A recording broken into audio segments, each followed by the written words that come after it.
Hey everybody, welcome back to Tea and Sweets with Miss J. Of course, you guys know I am your hostess with the mostest, Miss J, aka Miss Simone Jackson. Always here to bring you guys another great episode of Tea and Sweets. Of course, you guys know we always have an amazing guest, and today is no exception. We have another great guest for you guys today. She is a writer, producer, and director. I am super excited to be having her on here today.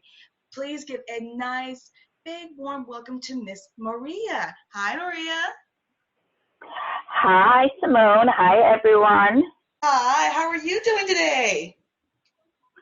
I am doing great. It is overcast in San Francisco finally after a heat wave, so I'm happy. Oh, goodness, yes. I bet. Get you that break off of that heat. Well, yeah. Thank you coming and speaking with us today. Glad that it's a beautiful day in San Francisco, but we really do appreciate you speaking with us today. And I appreciate being here with you guys all, with everyone. Absolutely. Well, I'm going to fire the first question at you, Maria. So what I want to know is, what began your passion for visual storytelling? Wow, that's a big question. I would say, the beginning or origin point is not something that I know very well. I would say, I've always been a storyteller, and of course, I come from Black people, and we just some storytelling people. So everybody I know in my family is a great storyteller. Probably a way better storyteller than I am. I'm just the one that does it professionally. And as far as I can remember, as a little kid, my dad was in a funk band, and I was writing songs for him. I was writing poetry in high school and college. I went to school for creative writing, so it's just kind of always been a call, I guess, more than, a decision I ever made. I did take a professional kind of turn though. When I went to grad school, I did go to grad school, go to art school, and really become this thing called a filmmaker. And that was a decision, not to be the doctor or the lawyer, but to go into the thing that your whole family doesn't want you to do. But yeah, so it's just something, and I always say, for me, I'm also a teacher, so I teach screenwriting, and I say screenwriting and storytelling is in all of us. I think we just have to access, those muscle memories for ourselves and go into that DNA source and really bring it to the surface. I don't know of anyone that can't tell a story, that I just don't think that is true. I just think people don't.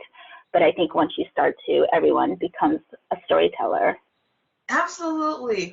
Absolutely. I have to agree with the whole, Black people can definitely be storytellers, because not to my own heart, am an amazing storyteller, so I will have to agree with you on there. I would have to definitely agree with you. Going on to number 2, as a writer, what stories do you like to tell? Yeah, so I kind of have not taken a shift, but kind of expanded this view, and it's really along the same lines of around DNA kind of storytelling, right? I used to say, I write stories about little Black girls walking down the street, because everybody has some amazing story of something that happens to Black people, and I was very interested in kind of the mundane, everydayness, and the multitude of stories that can happen going from point A to point B, and especially my life in California, which nothing exciting really happened, but I know a lot of great people with great stories, and just the way they tell it just makes the most mundane thing quite exciting. And then recently, I kind of, after 10 years of writing stories in kind of the traditional way, I've been very, very interested in the ancestor story and the lack of 3-act structure and these stories that really have no end or resolutions. They're just kind of like your grandpappy come up and he tells you a story, and it's hilarious, but it's not really, it's like anecdotal, right? Like, you know, it's not like, and then this happened. It's just like, this is what happened, and then we moved on. And so I've been trying to find a place in screenwriting, especially where I can move beyond these 3-act structures to really hone in on these oral traditions that I'm so familiar with, and that I see other cultures are also very familiar with. And I think there's just something universal in how we learn to tell stories, not how we go to school to tell stories. Exactly. And just to go on, you know, just a little bit more, you know, as a director, Yeah. what type of films do you hope to bring to the forefront? Yeah, and no different there, right? Like, I am a child of cinema. You know, I grew up in those 80s and 90s when TV and film is all we had. So, you know, at some point you like see everything, right? And what you're really now interested is seeing something slightly on the margins of cinema, right? Something moving beyond those boundaries. 3-act structure is great. Everybody loves a good movie and a good popcorn and all that kind of stuff. But I think we also need to look at the power that is in the medium that we, and the craft, and where we can push it, right? Like, yes, the technology pushes it to spaces, but I think we can also push it in how we tell a story, how we create an image, how we frame that image, how we tell that story, who gets to tell that story, who owns that story, what the truth is that we accept as the story. I mean, like, so many things are involved here. And so, you know, I'm probably say I'm a lover of a lot of global cinema. I think global cinema really has found a way to really encapture the universal language of cinema. And I think in the US, we kind of very much stick to 3-act structure, which is totally fine. I just get a little bored after seeing a lot of the same movies. So I'm very much into global cinema, and I find, especially for our global Black people, those stories very universal, no matter where they're coming from, right? And so that's kind of my study. And right now I'm very, very much into my Black ladies. When you just start digging up the history of cinema and all these forgotten masters of cinema that are Black women, and you look at the Julie Dashes and the Kathleen Collins, and the work that they were doing was just so masterful.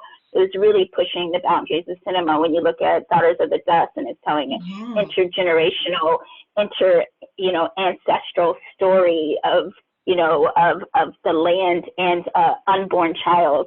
You're just like, what? How do I do that? That's really my goal now, is to tell stories like that. Oh my goodness.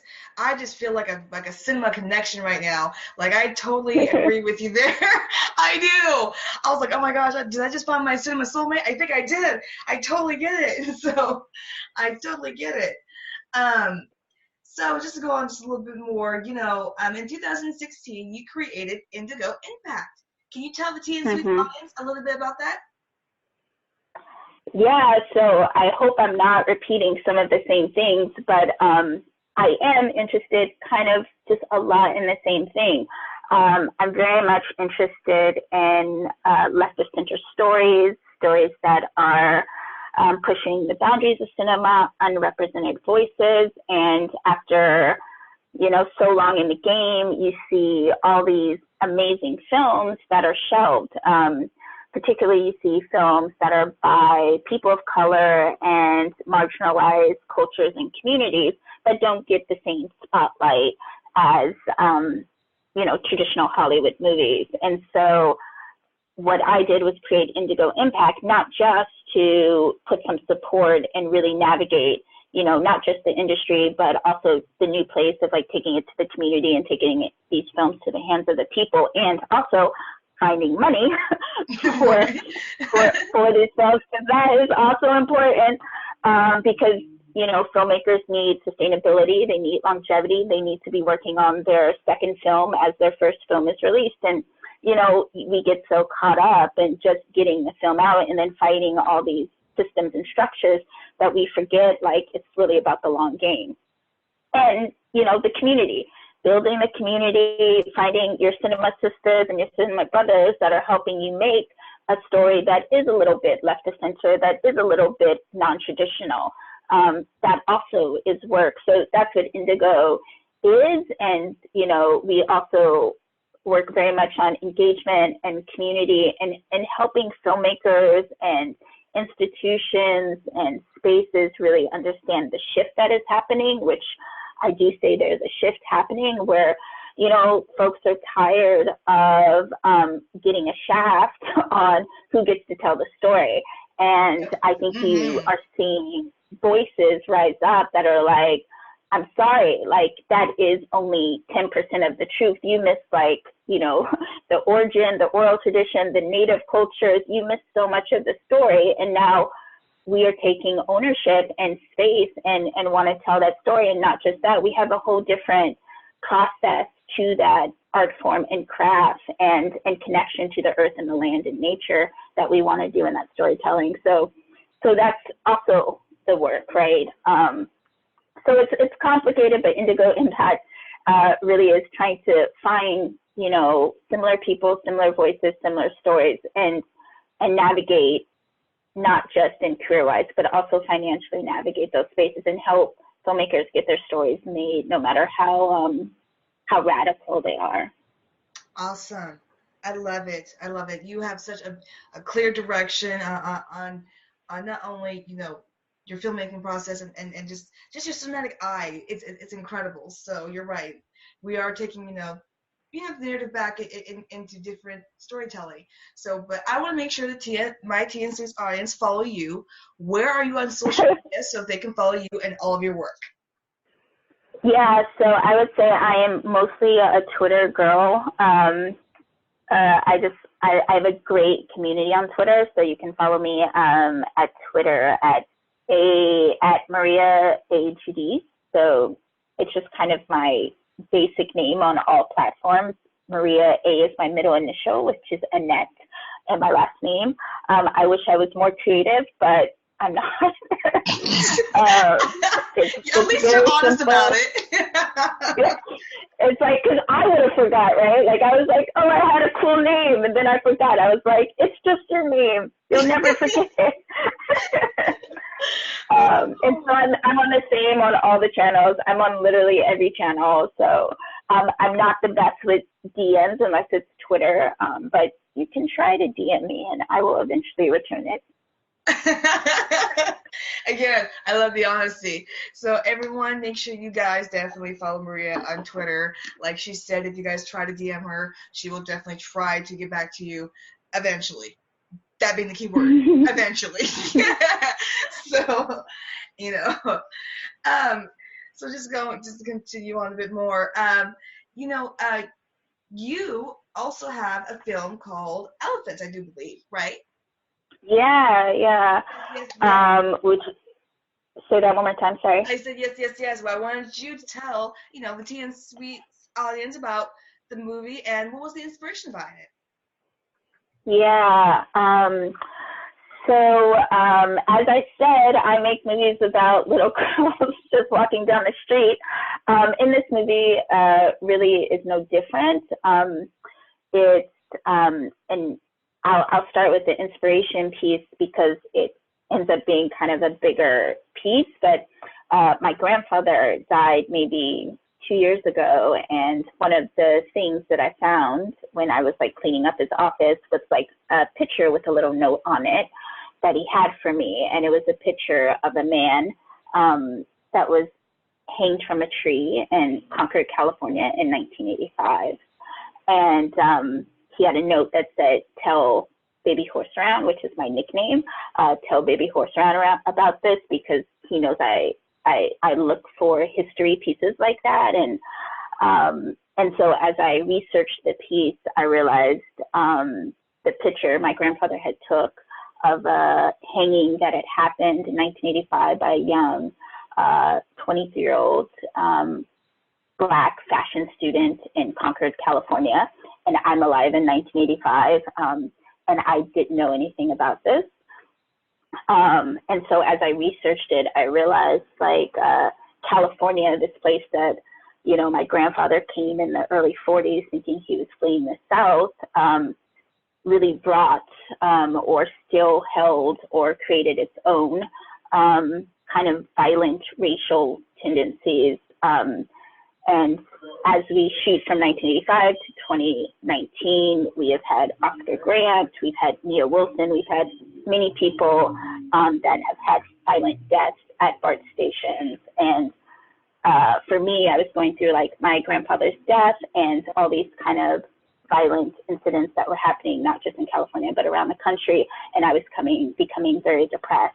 And so as a way to get out of my depression, I had started this film, which was focused on a woman who became so depressed that she developed agoraphobia and couldn't leave her apartment for more than a year.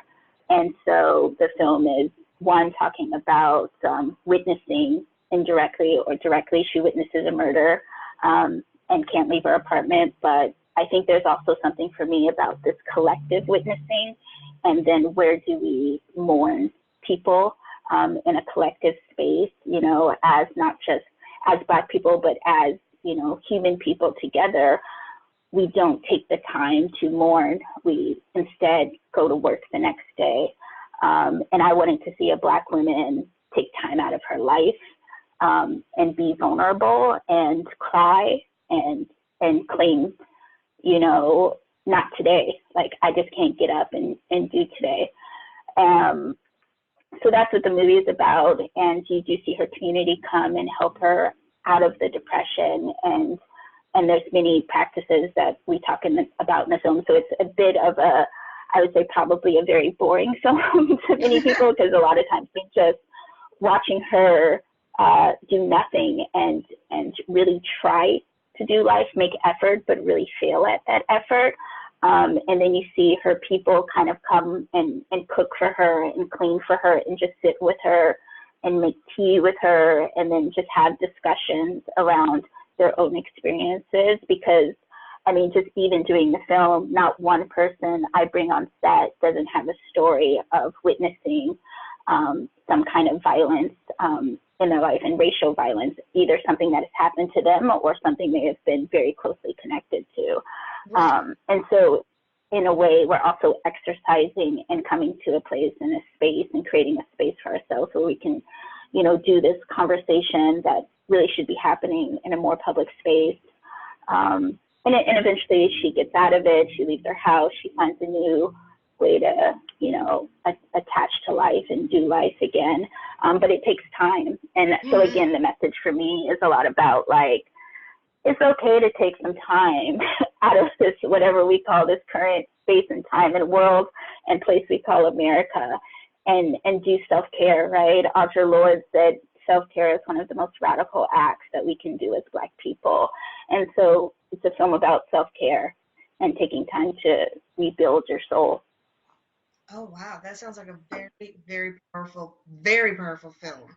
So I definitely appreciate you, explaining to the TS Suites audience. It's definitely a film I think they should definitely go see when they can. Sounds very potent, very, very, very thoughtful. So very, yeah. So I definitely encourage them to go see that. Yeah, and I would also say the film has the documentary component to it. So there is the place where I'm also doing research into the death of Timothy Charles Lee, who's the Black man that was hung from a tree, who the FBI investigated, and they all decided it was suicide, which makes no sense. But that is the case. And so as I investigate that, there's lots of pieces to that connection of then what is justice, right? Mm-hmm. Not just criminal justice system, but also does the justice system protect us in the same way it protects others? And when it doesn't, then where's our justice? Where's the justice for Timothy Charles Lee? Where's the justice for Oscar Grant? Where's the justice for Mia Wilson? And this is like 2020, right? Like we still have this future, and in this future, we still have no justice. So that's also what the document, and the documentary will be short, but there's a documentary attached. So. Oh yeah. I highly encourage everyone to watch both. So it's very thought-provoking, very, very, very powerful, and it just definitely sounds like a must-see. So I highly encourage everyone to go see elephants and also watch the little short documentary that comes with it. Thank you. Oh, absolutely. Absolutely. Thank you. Just going on to the number 7 question. We just got a few more questions there left. What goals do you hope to accomplish with your careers? Wow. The biggest goal, which even, through Indigo, when I talk to filmmakers, like the number one thing I talk about is sustainability. Mm-hmm. And sustainability is not just about, getting your film funded and getting that check. It's also having the energy to keep making films, right? Mm-hmm. If every film is a fight and a struggle, you're going to burn yourself out. And I'm not saying that white filmmakers have it, don't have their own struggle and don't have it easier, but they do have it, somewhat easier because, when you think about Black films, probably more Black films have been made by white men than by Black people. And so that sustainability factor of the kind of films that I want to make is really what I think about. And that involves so many things, right? Like, we can't just be filmmakers. We also have to be activists. We also have to be politically minded, show up to protest and vote. And we also have to do this work when we get in the system of leaving the door open for the other person. I mean, there's just so much involved for us that is easier for us to burn out once we get in those spaces. So again, back to self-care, but, sustainability and all the complexity that means, being funded, being accepted, being allowed to make the films that you want, not, continuing a stereotype or archetype of Black people and Black stories that you're not down with, right? Like, you don't want to get in this time and then just, placate to whatever is the popular view of Black people. You want to extend that view, and you want to make it as wide and complex as we are. And then you also want to bring in not just Black people, but, other people of color and other minorities and other invisible stories. That space is the only space that, I can see as a sustainable space. So in a way, that's like, what is that, flipping the entire Hollywood system? I don't know, but that's sustainability for me, right? It's not just that my films get made; it's that, hopefully the generation after me gets made. When I started, I was like the only Black woman I saw in any space. My class, I was the only Black woman in my graduate film school. I would go to festivals, and I'd be the only Black woman in an all-Black festival, So now that I see many more Black women, when you call me and you say, hey, I'm trying to flip careers and do this thing in cinema, I'm like, yes, we need more of you. We need more writers. We need more critics. We just need more of our people in this space. Yes. So that's what I see from my own career. I know that was like a big, like I just threw out like a big idea, but I think my career is only interconnected to, other people's careers and also this space that we call cinema. Yeah. And you're right. Well, you're right about it. We definitely need more to see more of our people in these creative spaces, because only then will we be able to get more opportunities and, see more of us represented. So I completely, totally agree with you on that one. So like, and I also think like what you're doing is so important, because in terms of context and contextualizing, a film that I make, like Elephant, I have to rely on mostly white film critics to describe what I'm talking about. And then I have to rely on publicists that are mostly white, and then film programmers that are mostly white. I'm seeing a pattern here. Right? I'm seeing a pattern here. So if folks don't all want to be filmmakers, there's plenty of other spaces within this thing to be and to be and involve yourself in cinema and movie making. And so I try and encourage people in so many ways. Like there's only way we will survive is when we are integral to making this thing work, right? Like until we're integral in cinema. right now we kind of sit on the boundaries, and I think we need to be in the center and at the core. No, absolutely. I would 100% agree with you. I do. We definitely need to be in the forefront and be part of the conversation, and we also need to be part, have a seat our own at the table as well. So I totally agree with you. Totally agree. I get you. I get you, girl. I do. I do. All right, coming up to the last few questions here, Miss Maria. If you had, since you are a writer and director, if you had a dream budget, you had just unlimited budget, what would you make your dream project to be? I know you did elephants, but if you had an unlimited No. I have a dream project. Go ahead. I don't know. I don't know if you've ever seen The Imitation of Life. I have. That's my mom's favorite movie. Is her favorite movie the 1930s version or the 1950s version? The 1930s. Yes, that's my favorite version. And particularly because it's a story about a Black and white woman who are single moms who are living together and starting a business together. And the 1950s version flips that relationship to make one, the Black woman, the maid of the white woman. But the 1930s version just becomes so powerful with these two women struggling to be women and have ownership and make their own money and be independent, and then raise these kids in a very complex world of race. And it's beautiful, right? I think it's beautiful. It's one of my favorite movies, and I would love to remake that. It would cost a lot of money. I would need all the best actors. Yes.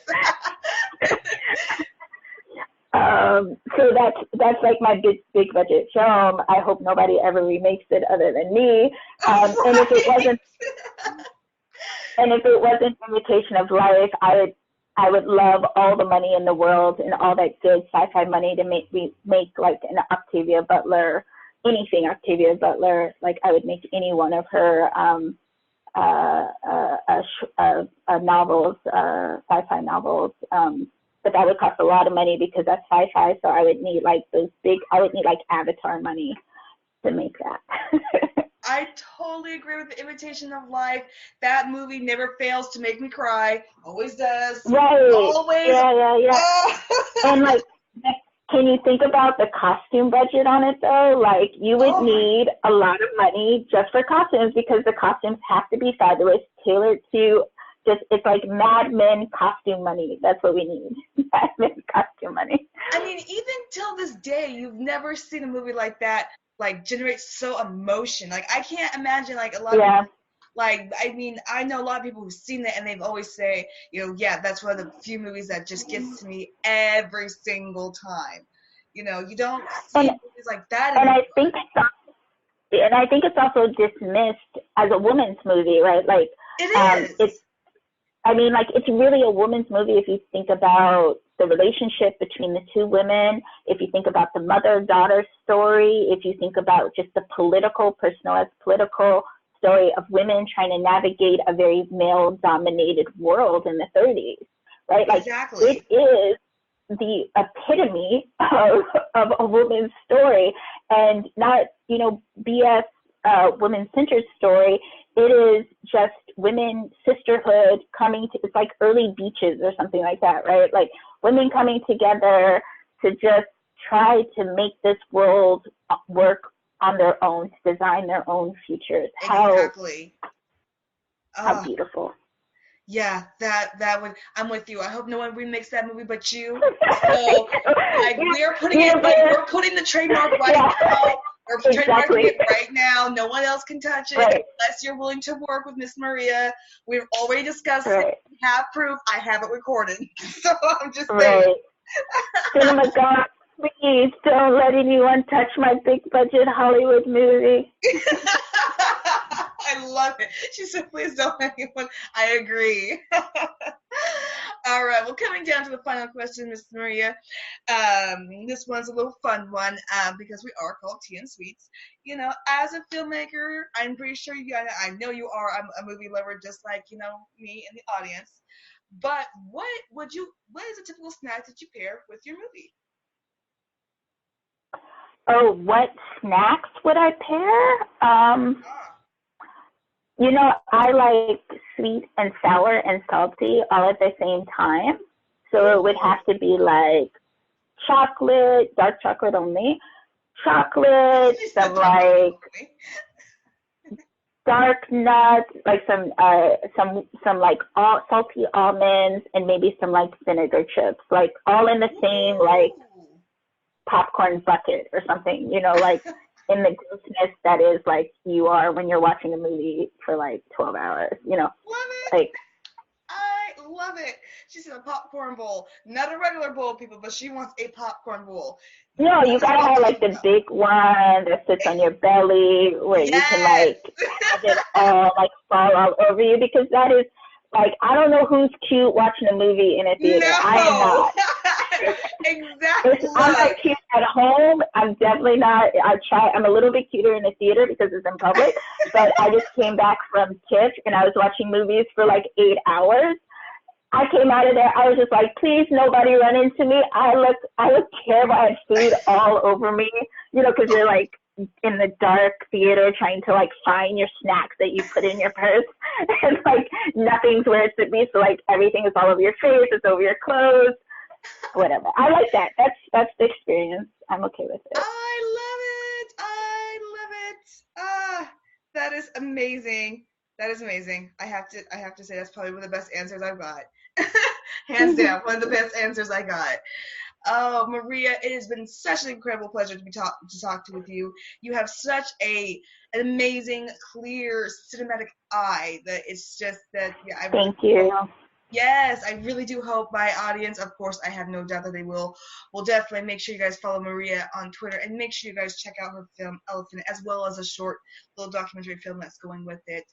Both sound equally powerful and thought-provoking, so I definitely want to make sure you guys check that out, and also continue to support Maria, because we definitely want to continue to see more of your film work for sure. And support Black women in film. So go through those archives and find, the 10-year-old, 20-year-old Black women filmmakers that, have been making films. They're out there. Watch Mm-hmm. their stuff. Hmm. Absolutely, I agree with her. I definitely agree with everyone. Please make sure that you go and find and support Black archive films, because we are definitely trying to take Right. back the narrative and put ourselves back into the forefront like we should be. Exactly. If we can't be invited to the table, then guess what? We're going to make our own. So it's just how we do. But I definitely want to thank Maria for coming in again. You have been an absolute delight. Love talking with you, and I know my audience will definitely support you, because we're definitely going to want to see more film work and more of what you have to offer. So that's for sure. So we definitely want to thank you one more time, Ms. Maria. Thank you so much, Simone, and thank you to everyone who took time out of their very, very busy schedules when the world is calling you in so many directions to be here with us right now and listening to what make us tick, right? Like what makes our hearts beat. So thank you all. Absolutely. Absolutely. Everyone, you guys know that Tea and Sweets with Miss J always bring you guys great, great celebrity interviews. So, but you guys know, of course, I'm your hostess with the mostest, Miss J, aka Miss Simone Jackson. Of course, I will be back to bring you guys another great episode of Tea and Sweets with Miss J. We'll have another great interview. But until then, everyone, stay beautiful, watch those films, and stay tuned for more. And until then, everyone, have a great day, and we'll be back soon. Bye.